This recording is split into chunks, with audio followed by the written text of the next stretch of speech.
আমি সবসময় বাচ্চাদেরকে নিয়ে ভিডিও করি। বাচ্চারা আমাকে পছন্দ করে, আমিও বাচ্চাদেরকে পছন্দ করি। এটা ছিল আমার চাচাতো বোনের ছেলে। দেখতে অনেক কিউট লাগছিল, তাই ভিডিও করে নিলাম। এই ভিডিওগুলা ছিল অনেক দিনের আগে, টুকিটাকি করে ভিডিও করে নিলাম। এদিকে আরিয়ান বলছিল ওর বাবাকে ফ্রুটস খাবে, তাই আরিয়ানের জন্য একটু একটু করে সব ধরনের ফ্রুটস নিয়ে আসছেন। ফ্রুটসের এত দাম ছিল কি আর বলবো। আরিয়ান হাতে নিয়ে নিয়ে দেখছিল।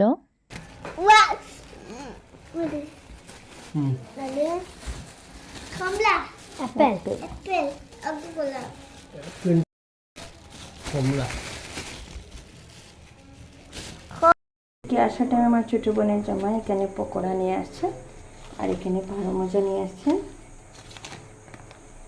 এদিকে দুধ গরম করে নিচ্ছি আর চা বসিয়ে দিয়েছি। আমার ছোট বোনের জামাই আসছে, ওদেরকে চা দিয়ে দিব। এখানে রান্না করছিলাম ছোট মাছ।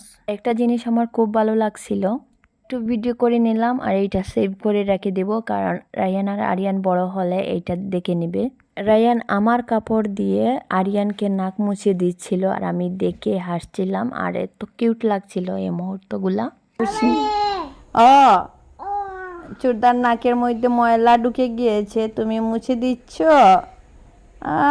আহা কি বড় হয়ে গিয়েছে রায়ান। রায়ান তুমি বড় হয়ে গিয়েছো বাবা। এটা ছিল পরের দিনে ভিডিও। কিছু খেতে ইচ্ছে করছিল, বাচ্চাদের বাবাকে আবদার করেছিলাম মিষ্টি খাওয়ার জন্য। মিষ্টি নিয়ে আসছেন, সাথে সিঙ্গাড়া আরও এগরোল নিয়ে আসছিলেন। মিষ্টি খাওয়ার জন্য বলছিলাম, অনেক খাবার নিয়ে আসছিলেন। এইদিকে আমার ছোট ভাই আমার হাতে ঘড়ি পরিয়ে দিচ্ছিল। আমার ছোট ভাইকে বলছিলাম আমাকে ঘড়ি দিবে কি, সত্যি সত্যি খুশি হয়ে আমাকে দিয়ে দিয়েছে। আমি তো নিব না, ওকে পরীক্ষা করেছিলাম কি ও সত্যি সত্যি আমাকে দিবে কি না দিবে। আমার ভাইটা এখনো ছোট, ও নিজে নিজে না খেয়ে ঘড়িটা কিনেছে, জানি না কার কাছ থেকে। আমি বলার সাথে সাথে ও আমাকে দিয়ে দিয়েছে। এইটাই আমার জন্য যথেষ্ট। দামি হোক বা কম দামি হোক, আমাকে তো দিয়ে দিয়েছে। সবাই দোয়া করবেন।